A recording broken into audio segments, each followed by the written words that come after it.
포스팅이 확정됨으로써 이제 관심은 어느 팀과 계약하는가입니다. 나이팅게일은 현재 분위기를 다음과 같이 설명했습니다. 30팀 모두 계약을 원하고 있다.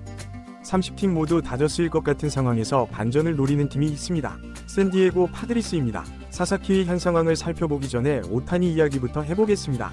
만다라트 최종 목표가 8개 구단 1순위 지명이었던 오타니는 정말 그렇게 되는 분위기였습니다.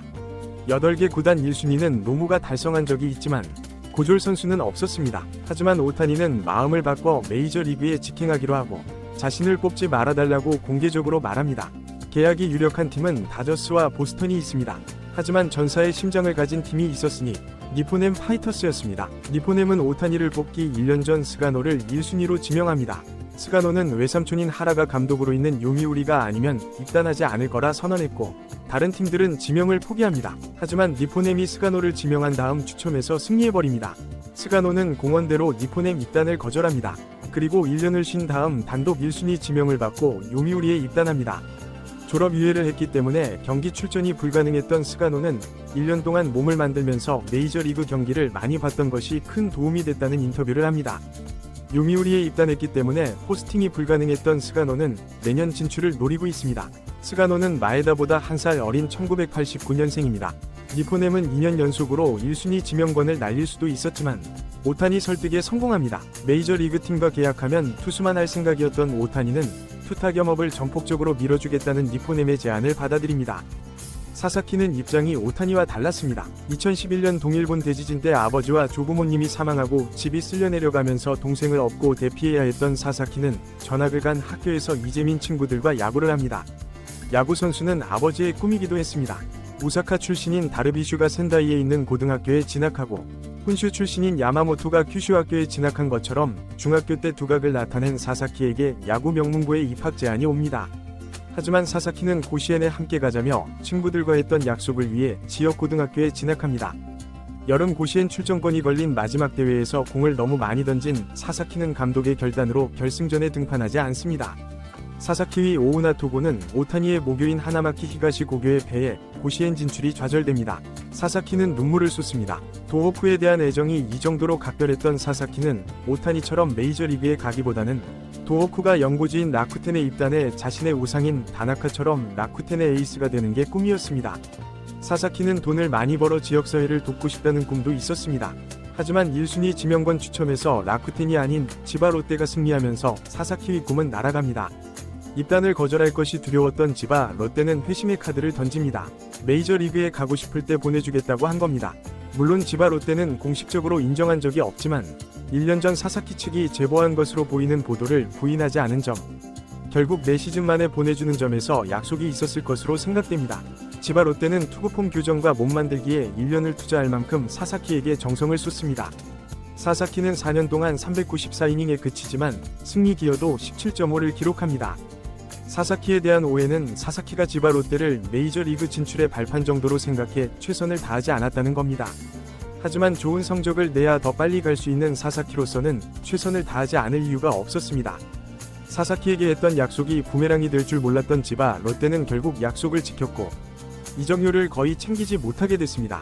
메이저리그 계약을 맺는 선수는 총액의 20% 수준을 받는 반면 마이너리그 계약을 맺는 선수는 계약금의 25%를 받기 때문에 사사키의 계약금이 300만 달러면 75만 달러를 받게 됩니다. 오릭스가 야마모토를 5.120만 달러, 요시다 1.440만 달러, 니포넴이 다르비슈 5.170만 달러, 오타니 2천만 달러, 라쿠텐이 다나카로 2천만 달러, 히로시마가 마에다 2천만 달러, 스즈키 세이야 142만 달러를 받는 것과 비교도 되지 않습니다. 또한 포스팅 진출 선수가 돌아올 경우 KBO는 원 소속팀으로 돌아와 4년을 뛰어야 FA가 되지만 일본은 곧바로 FA가 되기 때문에 사사키와의 인연은 끝난 셈입니다. 미안할 수밖에 없는 지바 롯데에게 사사키가 줄 수 있는 마지막 선물은 계약금을 조금이라도 많이 받는 겁니다. 그렇다면 포스팅 시작 시기가 중요합니다.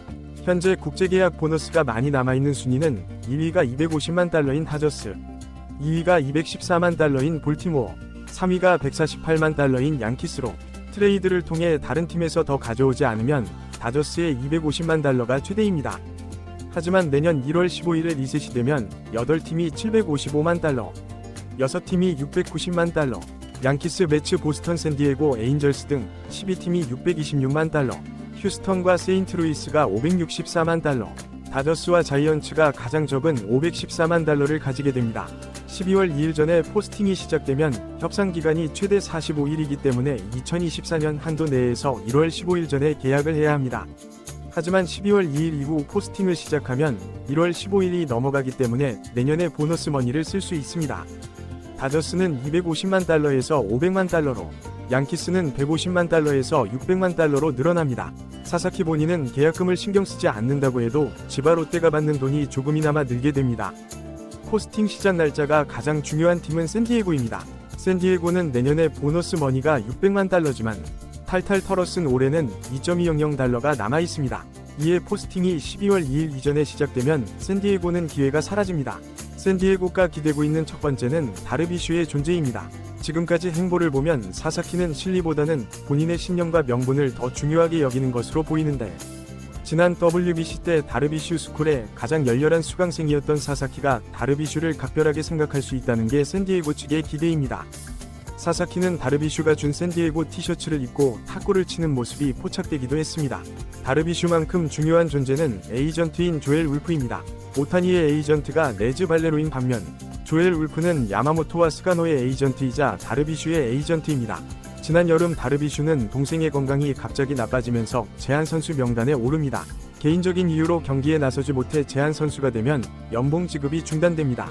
하지만 샌디에고 프렐러 단장은 다르비슈를 제한 선수 대신 부상자 명단에 넣어 연봉을 계속 지급하겠다고 합니다. 다르비슈는 고집을 꺾지 않음으로써 결국 제한 선수가 되지만 연봉을 주려고 했던 프렐러의 태도에 울프는 크게 감동합니다. 그리고 울프는 사사키의 에이전트가 될 전망입니다. 다르비슈와 샌디에고는 비즈니스 관계를 넘어선 것으로 보입니다. 사이들의 장례식에 참가하고 이번에도 공을 던지기 전 패치에 손을 올렸던 다르비슈는 경쟁력을 잃게 되면 남은 계약을 스스로 끝낼 것으로 여겨지고 있습니다. 샌디에고는 사사키가 절대적으로 필요합니다. 아무것도 하지 않아도 내년 연봉이 4치세 기준을 넘게 될 샌디에고는 머스그로브가 뛸 수 없고 킹과 시스는 시즌 후 FA가 됩니다.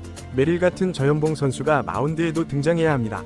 사사키에게 더 확실한 선발 자리가 보장되어 있는 곳, 지바 롯데처럼 각별한 관리를 해줄 수 있는 곳은 다저스가 아니라 샌디에고일지도 모릅니다. 과연 다르비슈의 존재, 조엘 울프와 샌디에고의 각별한 관계는 사사키의 행보에 영향을 미칠 것인가?